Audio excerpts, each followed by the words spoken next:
BNP chairperson ও সাবেক প্রধানমন্ত্রী বেগম খালেদা জিয়ার সুস্থতা কামনা করছেন দলটির নেতাকর্মী ও সর্বসাধারণ মানুষ। দলটির নেতাকর্মীরা এমন সময়ে তারেক রহমানকে দেশে আসার আহ্বান জানান। দুপুরে এভারকেয়ার হাসপাতালে বেগম জিয়ার স্বাস্থ্যের খোঁজ খবর নিয়ে এনসিপি নেতারা বলছেন, লড়াই সংগ্রামের পর যে গণতান্ত্রিক উত্তরণের দিকে দেশ যাচ্ছে সেটা যেন তিনি দেখে যেতে পারেন।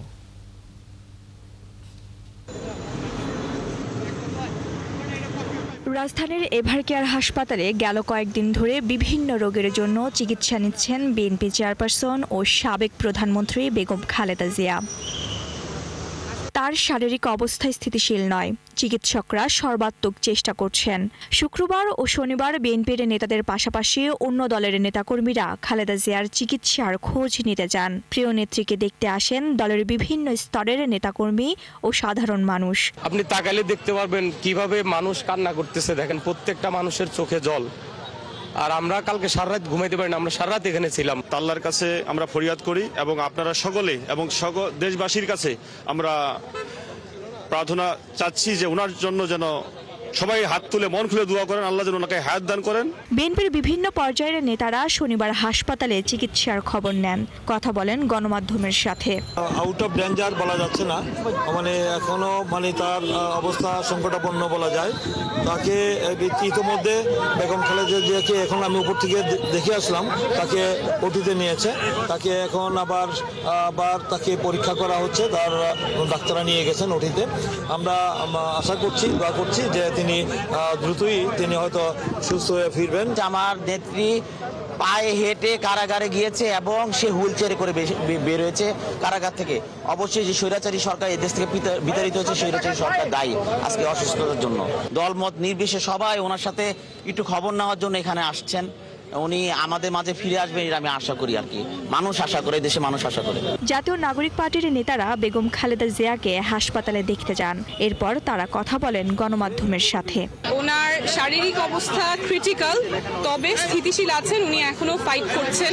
নিরাপদ দূরত্ব থেকে সব সতর্কতা মেনে আমার ওনাকে দেখার সুযোগ হয়েছে। উনি সজ্ঞানে আছেন, সজাগ আছেন।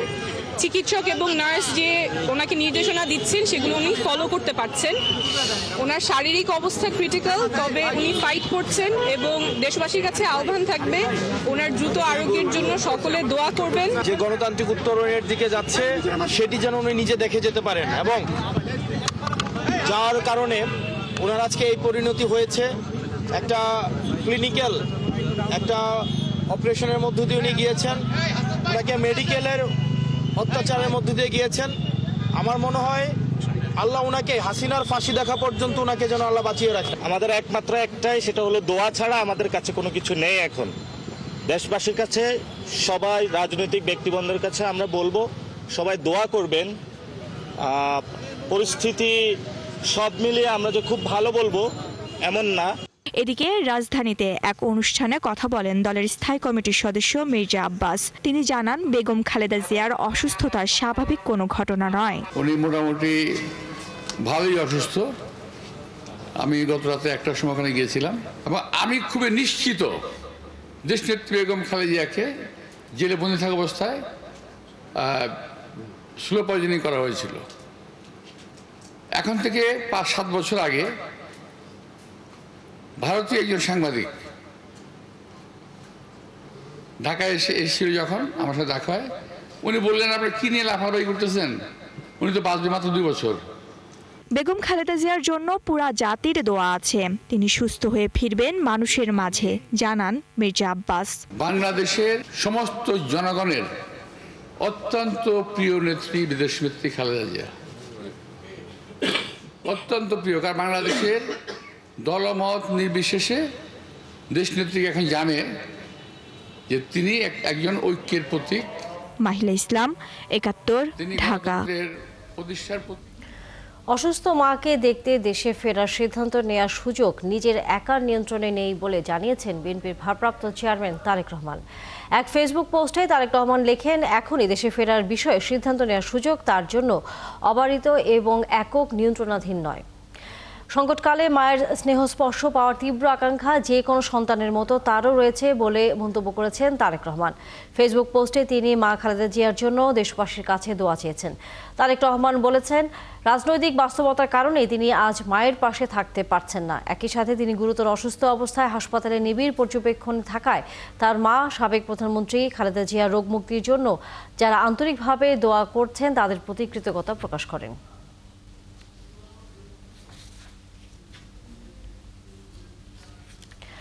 বিএনপি চেয়ারপারসন ও সাবেক প্রধানমন্ত্রী খালেদা জিয়ার সুস্থতা চেয়ে দেশবাসীর কাছে দোয়া চেয়েছেন রাষ্ট্রপতি মোহাম্মদ শাহাবুদ্দিন। শনিবার রাষ্ট্রপতির সহকারী একান্ত সচিব মোহাম্মদ সাগর হোসেনের পাঠানো এক বার্তায় বেগম খালেদা জিয়ার শারীরিক অবস্থা নিয়ে গভীর উদ্বেগ প্রকাশ করেন তিনি। রাষ্ট্রপতি নিয়মিতভাবে বিএনপি চেয়ারপারসন ও সাবেক প্রধানমন্ত্রী বেগম খালেদা জিয়ার স্বাস্থ্যের অগ্রগতি সম্পর্কে খোঁজখবর রাখছেন বলেও জানানো হয়।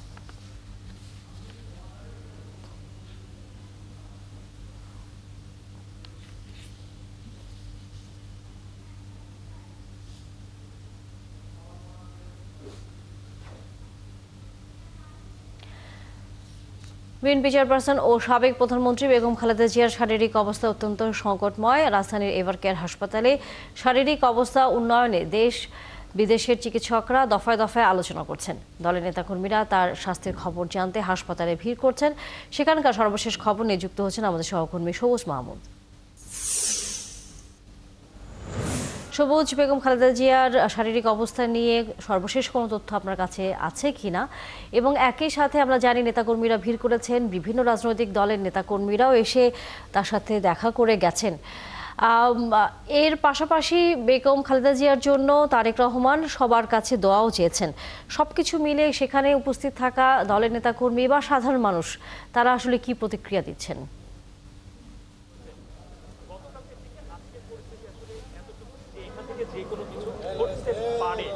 আর সবথেকে বড় যে বিষয়টা সেটা হচ্ছে যে তার যে সংক্রমণ সেটি হচ্ছে তানিয়া, বিএনপির চেয়ারপারসন এবং সাবেক প্রধানমন্ত্রী বেগম খালেদা জিয়া দুদিন ধরে যে তার যে শারীরিক অবস্থার যে সংকটাপন্ন অবস্থা, সেই অবস্থার কোনো উন্নতি হয়নি এখন পর্যন্ত। আমরা ভেতর থেকে যারা তাকে দেখতে যাচ্ছেন তাদের কাছ থেকে যে খবর পাচ্ছি তাতে তার অবস্থা স্থিতিশীল আছে, তবে তার সংকট এখনো কাটেনি।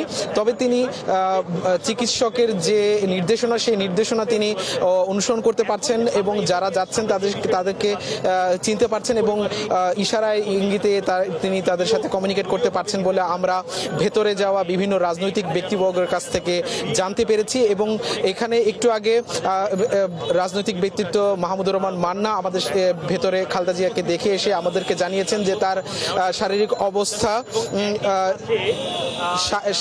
অবস্থা বেশ সংকটাপন্ন অবস্থায় আছে এবং তার অবস্থার উন্নতি আছে বলে তারা আমাদেরকে এরকম কিছু জানা নেই। তবে আমরা যখন তাকে প্রশ্ন করি যে বিদেশে নিয়ে যাওয়ার ব্যাপারে তার কাছে কোনো তথ্য আছে কিনা, মাহমুদুর রহমান মান্না আমাদের জানিয়েছেন যে বিদেশে নেওয়ার জন্য তার শারীরিক যে সক্ষমতাটা বা যে স্থিতিশীলতাটা দরকার, সেই স্থিতিশীল অবস্থায় তিনি এখন নেই। তবে বিদেশে যাওয়ার জন্য বিভিন্ন প্রস্তাব তারা দিয়ে রেখেছেন, সেক্ষেত্রে সিঙ্গাপুর হচ্ছে প্রথম চয়েস হিসেবে তাদের আছে। তবে এখানে দিন বাড়ার সাথে সাথেই কিন্তু বিএনপির যে নেতাকর্মীরা আছেন এবং বিভিন্ন শুভাকাঙ্ক্ষীরা আছেন তারা কিন্তু এসে এখানে খালেদা জিয়ার রোগ মুক্তির জন্য এবং তার শারীরিক সুস্থতার জন্য দোয়া প্রার্থনা করছেন এবং তারা গণমাধ্যম কর্মীদের সাথে কথা বলছে, জানছেন যে তিনি যেহেতু আপসহীন নেত্রী, বাংলাদেশের জন্য তিনি অনেক ত্যাগ তিতিক্ষা করেছেন এবং বাংলাদেশের উন্নয়নের জন্য এবং বাংলাদেশের ভালোর জন্য তিনি হয়তো বাংলাদেশের মানুষের দোয়ায় তিনি আবার সুস্থ হয়ে বাংলাদেশের মানুষের মাঝে ফিরে এসে রাজনীতিতে তিনি অংশগ্রহণ নিয়ে এই দেশের হাল ধরবেন। তো এমনটা বিএনপির নেতাকর্মীরা এবং যারা তার শুভাকাঙ্ক্ষী আছেন তারা এখানে জানিয়েছেন। এছাড়া এর আগে এনসিপির নেতাকর্মীরা বেগম খালেদা জিয়াকে দেখে এসে আমাদেরকে প্রতিক্রিয়া জানিয়েছে যে বেগম খালেদা জিয়ার অবস্থা তেমন উন্নত হয়নি এবং তিনি স্থিতিশীল অবস্থায় আছে। তাসনিম যারা আমাদেরকে বলছিলেন, তিনি নিজেও একজন ডাক্তার, তিনি দেখে তার অবজারভেশন বলেছেন যে তিনি তার জন্য দোয়া করতে, তিনি যেন খুব দ্রুত সুস্থ হয়ে ওঠেন। তো তার অবস্থা আগের চেয়ে তেমন কোনো উন্নতি নেই। তা নিয়ে আপনাকে আমি জানিয়ে রাখি, বেগম খালেদা জিয়া কিন্তু ফুসফুসের সংক্রমণ থেকে শ্বাসকষ্ট নিয়ে এভারকেয়ার হাসপাতালে ভর্তি হয়েছেন এবং সেই সাথে নিউমোনিয়ায় তিনি আক্রান্ত আছেন এবং তার সাথে লিভার, কিডনি এবং ডায়াবেটিস জনিত বিভিন্ন সমস্যায় তিনি ভুগছেন, যার কারণে একটি চিকিৎসা দিলে আরেকটি চিকিৎসা নিতে সেটার উপর প্রভাব পড়ছে। তো সব মিলিয়ে একটি ক্রিটিক্যাল অবস্থায় সাবেক প্রধানমন্ত্রী বেগম খালেদা জিয়া আছেন। তবে তার জন্য যে নেতাকর্মীদের যে দোয়া বা নেতাকর্মীরা যারা আছেন এখানে, তারা সবাই কিন্তু খুব উদ্বেগ প্রকাশ করছে যে সাবেক প্রধানমন্ত্রী বেগম খালেদা জিয়া যদি এই মুহূর্তে কোনো বড় ধরনের অসুস্থতার মধ্যে পড়ে যান, তাহলে এই দেশের হাল ধরার মতো তেমন কোনো নেতৃত্ব এই দেশে নেই। এবং খালেদা জিয়ার সুস্থতা কামনা করে এখানকার যারা নেতাকর্মী এবং শুভাকাঙ্ক্ষীরা আছেন সবাই চায় যেন তিনি সুস্থ হয়ে ফিরে আবারও দেশের রাজনীতিতে হাল ধরেন, এমনটাই প্রত্যাশা করছেন এখানকার সাধারণ মানুষ। মাহমুদ, আপনার মাধ্যমে আমরা বেগম খালেদা জিয়ার শারীরিক অবস্থার সর্বশেষ খবর জানছিলাম। নিশ্চয়ই যদি পরবর্তীতে অন্য কোনো নেতাকর্মীরা তার সাথে দেখা করবার সুযোগ পান বা ডাক্তার থেকেও কোনো ধরনের যদি তারা কোনো বক্তব্য দেন, সে খবর আমরা জানবো। ধন্যবাদ আপনাকে এখনকার মতো। দর্শক, সহকর্মী সবুজ মাহমুদ ছিলেন আমাদের সাথে এতক্ষণ। বিএনপি চেয়ারপারসন ও সাবেক প্রধানমন্ত্রী বেগম খালেদা জিয়ার রোগ মুক্তি কামনায় বরিশালে কোরআন তেলাওয়াত ও দোয়া মোনাজাত হয়েছে। শনিবার সকাল 10:30টায় নগরীর সদর রোডের দলীয় কার্যালয়ে 2 দিন ব্যাপী কোরআন তেলাওয়াতের আয়োজন করা হয়। এ সময় বিএনপির বিভিন্ন অঙ্গ ও সহযোগী সংগঠনের বিপুল সংখ্যক নেতাকর্মী উপস্থিত ছিলেন। এছাড়া একই স্থানে বিকেলে দোয়া ও মোনাজাত করবে জেলা বিএনপি ও তাঁতি দল।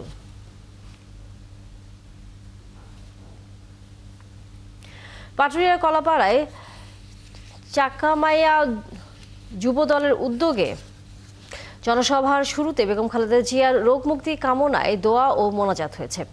শনিবার সকাল 11টায় নিশানবাড়িয়া সরকারি প্রাথমিক বিদ্যালয় প্রাঙ্গণে এ জনসভা হয়। এতে প্রধান অতিথি হিসেবে বক্তব্য রাখেন বিএনপির জাতীয় নির্বাহী কমিটির প্রশিক্ষণ বিষয়ক সম্পাদক ABM মোশাররফ হোসেন। অনুষ্ঠানের শুরুতে বিএনপি চেয়ারপারসন বেগম খালেদা জিয়ার রোগ মুক্তি কামনায় নেতাকর্মীরা দোয়া ও মোনাজাত করেন। অনুষ্ঠানে কলাপাড়া উপজেলা বিএনপির শীর্ষ নেতা ও কয়েক হাজার নেতাকর্মী উপস্থিত ছিলেন।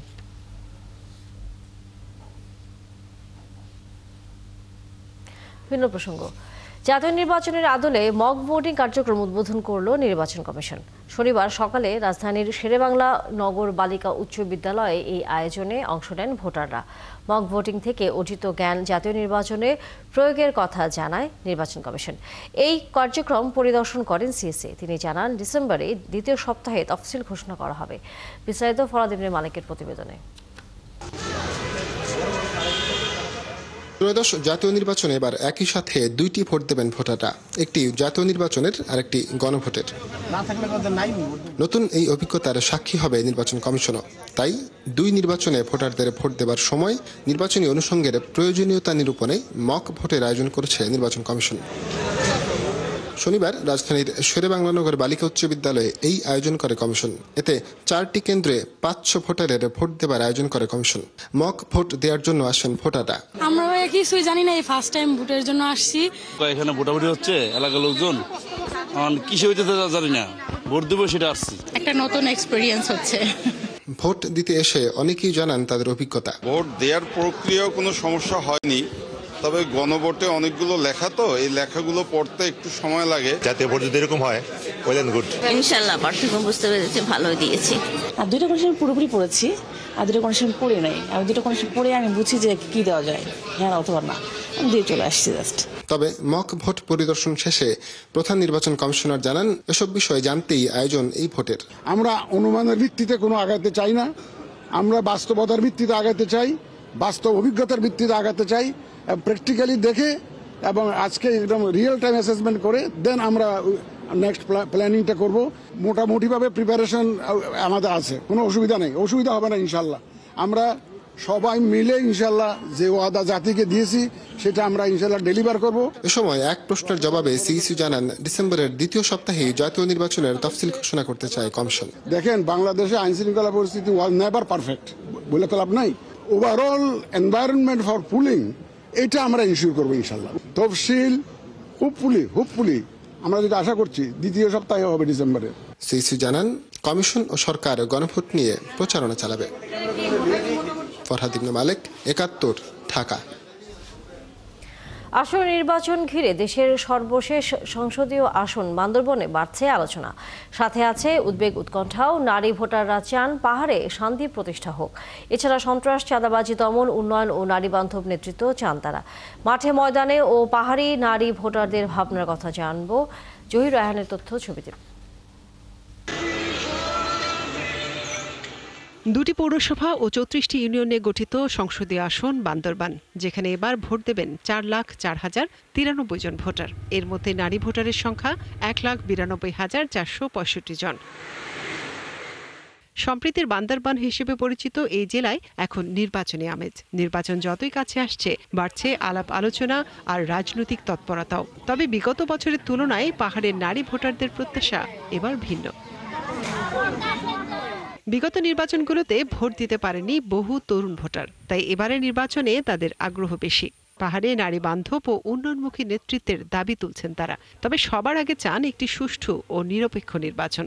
নির্বাচনের আগে যাতে সকল এলাকা ও ভোট কেন্দ্রে নিরাপত্তা নিশ্চিত করা হয়। পর এবারে নির্বাচন সুস্থ ও সকল ভোটারের উপস্থিতিতে অনুষ্ঠিত হবে বলে আশা করছি। দলীয় পরিচয় নয়, সৎ, দায়িত্বশীল, যোগ্য আর জনগণের পাশে থাকবে ও নারীদের উন্নয়নে কাজ করবে এমন নেতৃত্ব বেছে নিতে চান নারীরা। এমন প্রার্থী নির্বাচিত হোক যেটা দুর্গম অবহেলিত মানুষের কাছে মানুষের চিন্তা করবে। নারী ভোটাররা বলছেন নানা সময়ে সরকার পরিবর্তন হলেও তাদের দুর্দশা কমেনি। দীর্ঘদিনের বঞ্চনা, যোগাযোগহীনতা, শিক্ষা, স্বাস্থ্য ও বিদ্যুৎ সংকট সব ক্ষেত্রেই উন্নয়ন চান গ্রামীণ পাহাড়ি জনগোষ্ঠী। শিক্ষা, স্বাস্থ্য, যোগাযোগ, অর্থনৈতিক ব্যবস্থা এবং বৈষম্যহীন উন্নয়ন, চাকরি ব্যবস্থা করে দিতে পারবে আমাদের ভোট তিনি পাবেন। পাহাড়ে পর্যটন খাতে যুক্ত আছেন বহু নারী, কিন্তু পর্যটন ব্যবসা ও কাজ করতে গিয়ে নানা ধরনের বিধিনিষেধ, নিরাপত্তা সংকট এবং সামাজিক চ্যালেঞ্জের মুখোমুখি হচ্ছেন তারা। আর এই সব সমস্যার সমাধান চান নারীরা। পর্যটক কেন্দ্রে কাজ করতে গেলে ওই যে বাধাটা আসবে ওই বাধাকে যে দূর করে দেবে আমরা তাকে ভোট দেব। পাহাড়ে সন্ত্রাসমুক্ত পরিবেশ ও উন্নয়ন নারীদের প্রধান চাওয়া। সুষ্ঠু নিরপেক্ষ একটি নির্বাচন হলে দীর্ঘদিনের বঞ্চনা কাটিয়ে নতুন সম্ভাবনার পথে হাঁটতে চান বান্দরবানের নারী ভোটাররা। মনিরা কাজরি, ৭১। পাবনার ঈশ্বরদীতে বৃহস্পতিবার বিএনপি জামায়াতের সংঘর্ষের সময় আগ্নেয়াস্ত্র চালানো যুবককে জামায়াত কর্মী বলে নিশ্চিত করেছেন ওই আসনের বিএনপি প্রার্থী হাবিবুর রহমান হাবিব। বিএনপির কর্মীরা বলছেন জামায়াত সংশ্লিষ্ট ওই যুবকের নাম তুষার মণ্ডল। এদিকে জেলা জামায়াতের আমির এবং ওই আসনের দলীয় প্রার্থী অধ্যাপক আবু তালেব মণ্ডল জানান তুষার জামায়াতের কেউ নন। যদিও তুষারের মা বলেন ওই দিন তার ছেলেকে জামায়াতের নেতারা বাসা থেকে মিছিলে নিয়ে যান। সহকর্মীদের তথ্যছবিতে বিস্তারিত।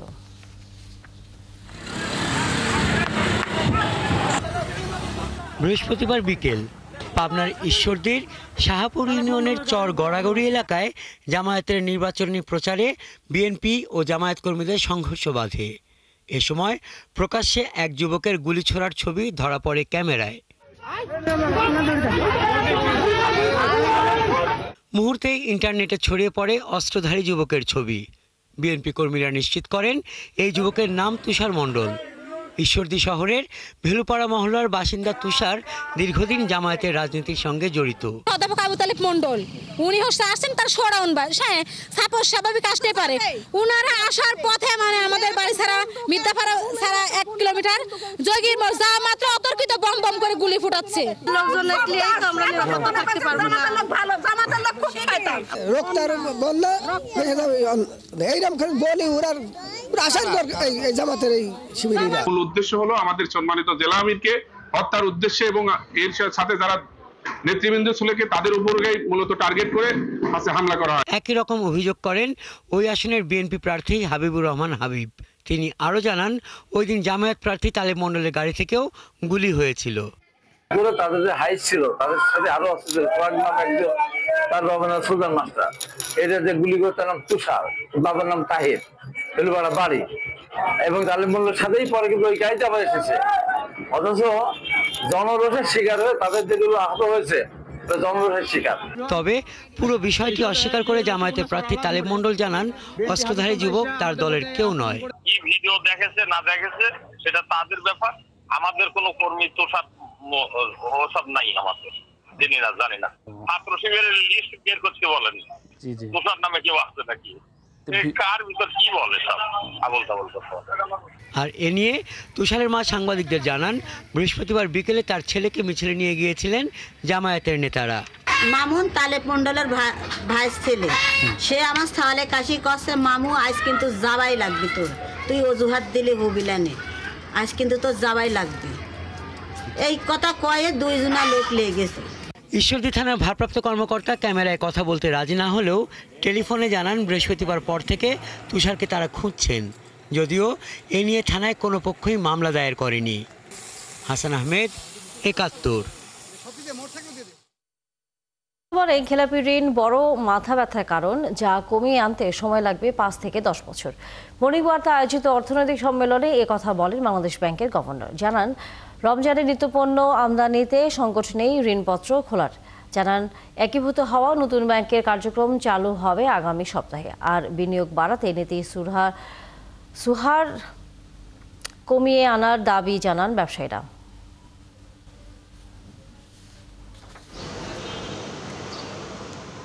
বাংলাদেশের অর্থনীতির সবচেয়ে বড় ক্ষতি করেছে গত ১৫ বছরের ব্যাংকিং খাতের বিরামহীন লুটপাট। অন্তর্বর্তী সরকার দায়িত্ব নেয়ার পর অর্থনীতির কিছু সূচকে উন্নতি হলেও তলানিতে বেসরকারি খাতের ঋণ প্রবৃদ্ধি। বণিক বার্তা আয়োজিত অর্থনৈতিক সম্মেলনে উঠে এলো ব্যবসা বাণিজ্য ও অর্থনীতির সংকটের কথা। সমালোচনা হয় এনবিআরের কর কাঠামো নিয়েও। ব্যবসায়ীরা বলেন, শিল্প কারখানায় এখন জ্বালানি সংকট বড় সমস্যা। পাশাপাশি নীতি সুদহার বেশি হওয়ায় হচ্ছে না প্রত্যাশিত বিনিয়োগ। তাই নীতি সুদহার কমানোর দাবি ব্যবসায়ী নেতাদের। খেলাপিদের ধরতে কঠোর ব্যবস্থা নেওয়ার দাবিও জানানো হয়। আমাদেরকে ব্যবসা বাণিজ্য সহজ করে দেন। সরকার যদি এন্টারপ্রেনারদেরকে ব্যবসা বাণিজ্য সহজ না করে, তাহলে আমাদের এই অবস্থা, আমাদের নতুন নতুন এন্টারপ্রেনাররা আসলে তারা কিভাবে আগাবে? সরকারের সকল সেক্টরে, ব্যুরোক্রেসিতে সব সেক্টরে, শুধু কর্পোরেশন, সচিবালয়, সব জায়গায় যাদের সাথে আমরা প্রতিযোগিতায় টিকে থাকার জন্য যুদ্ধ করে যাচ্ছি, তাদের নীতি সুদ কিন্তু ৫ থেকে ৬%। আপনি যদি নীতি সুদটাকে যদি একটু কমিয়ে দেন, তাহলে বড়ই মানির উপর সুদটা কমবে, আমরা একটু স্বস্তি পাবো। ইন্টারেস্ট রেট ভেরি হাই, আর ইন্টারেস্ট রেট হাইয়ের কারণে কিন্তু প্রাইভেট সেক্টর বড় করতে পারে নাই। এখনো মূল্যস্ফীতি বেশি হয় নীতি সুদহার কমানো সম্ভব নয় বলে জানান গভর্নর। বলেন, খেলাপি ঋণের সংকট থেকে বের হয়ে আসতে সময় লাগবে ৫ থেকে ১০ বছর। আমরা প্রতি কোয়ার্টারে যখন নতুন ডাটা পাচ্ছি, নতুন ক্লাসিফিকেশন রুল যখন অ্যাপ্লাইড হচ্ছে, এই দুটোর কারণে আমরা দেখতে পাচ্ছি ব্যাংকিং খাতের এনপিএল এর পরিমাণ হবে হয়তো 25%। সরকার বলছে 8%, তার 3 গুণ হবে। এখন দেখছি এটা অলরেডি 35%, হয়তো আরেকটু বেশিও হতে পারে। ডলারের উপর চাপ নেই জানিয়ে আহসান এইচ মনসুর জানান, রমজানে নিত্যপণ্য আমদানিতে সংকট নেই ঋণপত্র খোলার। আমরা মনে করি প্রত্যেকটা রমজানের যেসব পণ্য, সেটা অলরেডি এলসি ওপেনিং হয়ে গেছে, এবং এলসি ওপেনিং বিভিন্ন পণ্যের ক্ষেত্রে কোনো কোনো ক্ষেত্রে 20%, কোনো কোনো ক্ষেত্রে 50%, কোনো কোনো ক্ষেত্রে 15% গতবারের করসপন্ডিং পিরিয়ডের চাইতে বেশি আছে। কাজে আমি কোনো স্বস্তির, একটা বড় স্বস্তির জায়গা সেখানে দেখছি। ডলারের উপর কি চাপ পড়েছে? না, চাপ পড়ে না। আগামী সপ্তাহেই একীভূত হওয়া 5 ইসলামী ব্যাংক নিয়ে গঠিত সম্মিলিত ইসলামী ব্যাংকের কার্যক্রম শুরু হবে বলে জানান আহসান এইচ মনসুর। আমরা আশাবাদী এটা আগামী সপ্তাহেই এটা লঞ্চিং হয়ে যাবে। মইনুল হাসান, ৭১, ঢাকা। বিএনপি ক্ষমতায় থাকলে দেশের অর্থনীতি শক্তিশালী হয় বলে জানিয়েছেন বিএনপির মহাসচিব মির্জা ফখরুল ইসলাম আলমগীর। আগামী নির্বাচনে বিএনপি জয় পেলে পুঁজিবাজার চাঙ্গা হওয়ার কথা জানান স্থায়ী কমিটির সদস্য আমির খসরু মাহমুদ চৌধুরী। আর গভর্নর জানান, আগামী সপ্তাহে একীভূত হওয়া 5 ইসলামী ব্যাংক নিয়ে গঠিত সম্মিলিত ইসলামী ব্যাংকের কার্যক্রম শুরু হবে। বণিক বার্তার প্রতিষ্ঠা বার্ষিকীর এক অনুষ্ঠানে এসব কথা বলেন তারা। বাংলাদেশের ব্যাংকিং সিস্টেম 2040 সালের মধ্যে এই ব্যুরোক্রেসিতে সব সেক্টরে সুযোগ 2023 সালে আমরা আপনার 31 দফা দিয়েছি, যার মধ্যে আজকের ইকোনমিক রিফর্মস, পলিটিক্যাল রিফর্মস প্রায় সবগুলো বিষয় এখানে রয়েছে।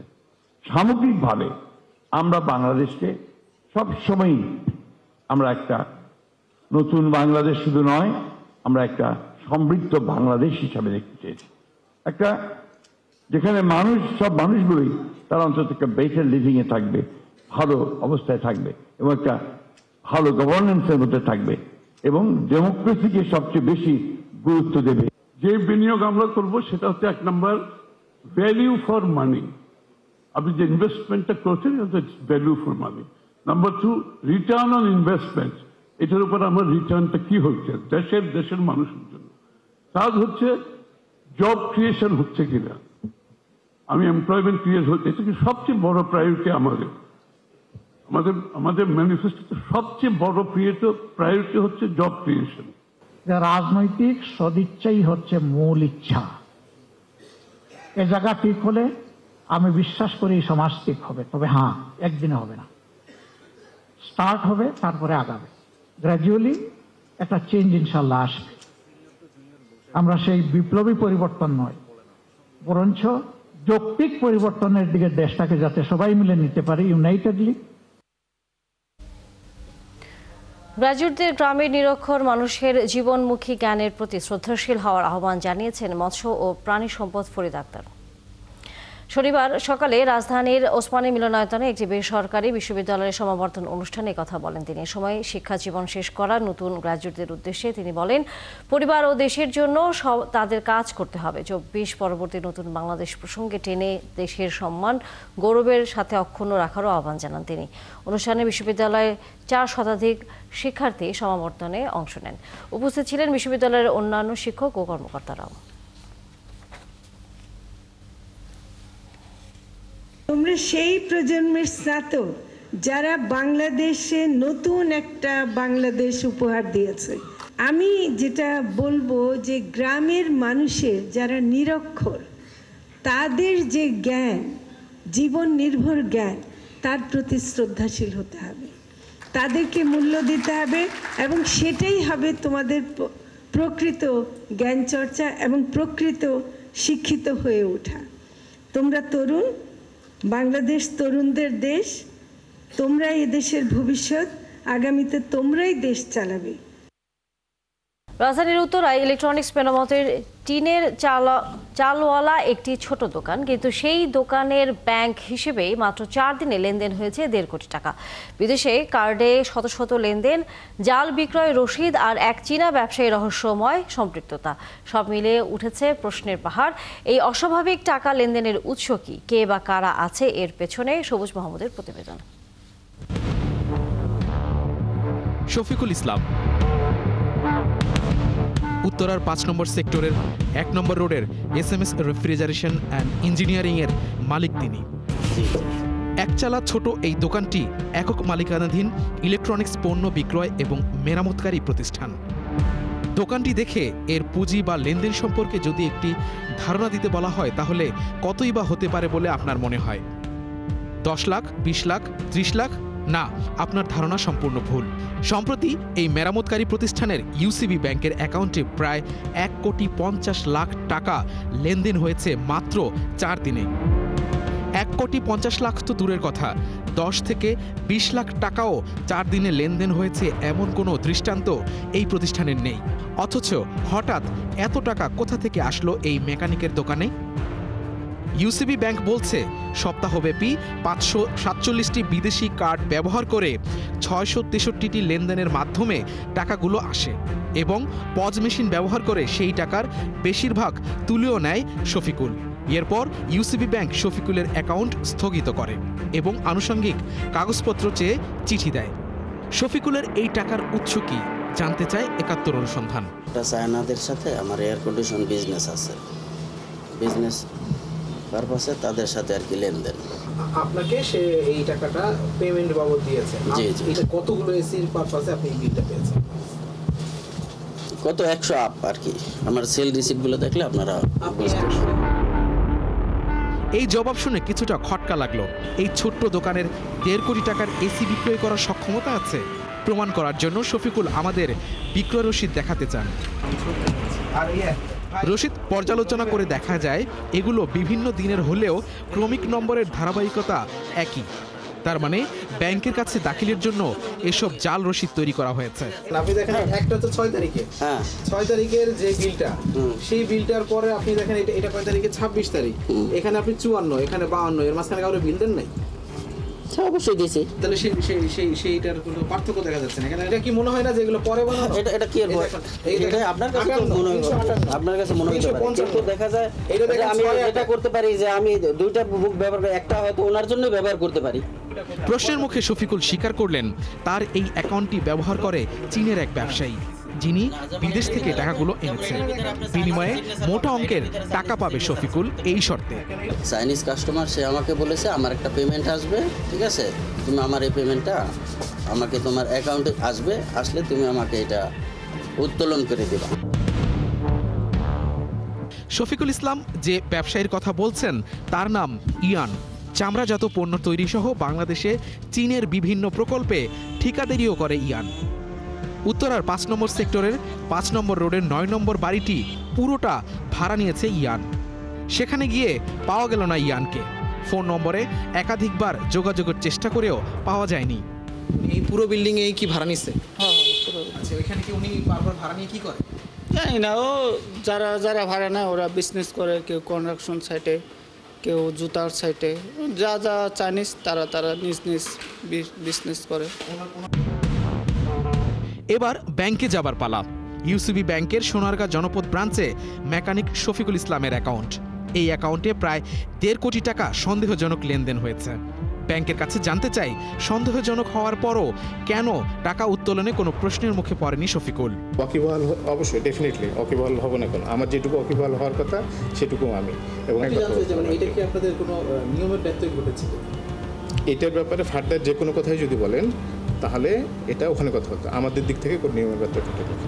ব্রাঞ্চ ম্যানেজার ঊর্ধ্বতন কর্মকর্তার সাথে কথা বলতে বললেন।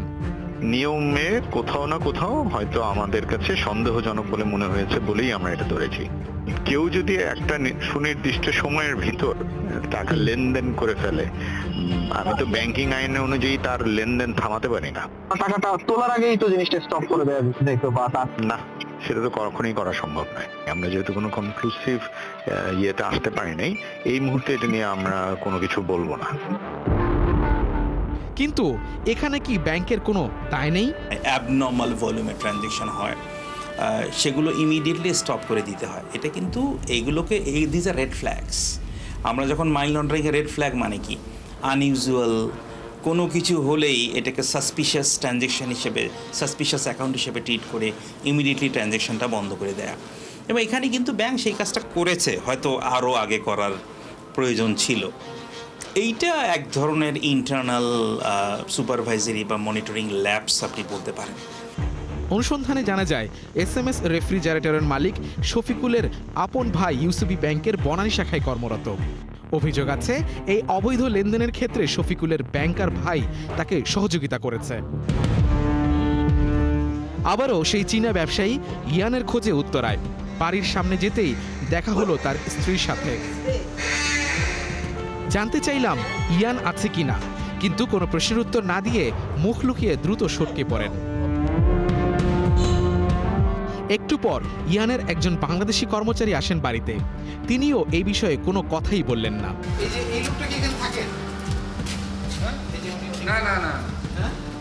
ইয়ানের সাথে কাজ করে এমন চায়নার কয়েকজন নাগরিকের সাথেও দেখা হলো।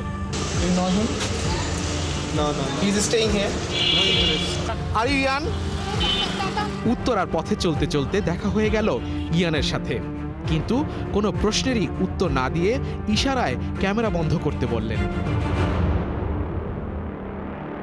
10 ফিট দৈর্ঘ্যের এই ছোট্ট এসি ফ্রিজের দোকানের মালিক শফিকুল ইসলামের অ্যাকাউন্টে মাত্র 4 দিনে 1.5 কোটি টাকার লেনদেন হয়েছে, যেটা বৈদেশিক সন্দেহজনক লেনদেন। যে টাকা তুলতে কোনো প্রশ্নের সম্মুখীন হতে হয়নি শফিকুল ইসলামকে। আমরা প্রশ্ন করলেও শফিকুল ইসলাম এর কোনো সদুত্তর দিতে পারেনি। এই লেনদেনের সাথে কি কোনো অপরাধ কর্মকাণ্ডের সংশ্লিষ্টতা আছে, যার সাথে ব্যাংকের যোগসূত্র আছে? এগুলোই এখন বড় প্রশ্ন। সবুজ মাহমুদ, 71, ঢাকা।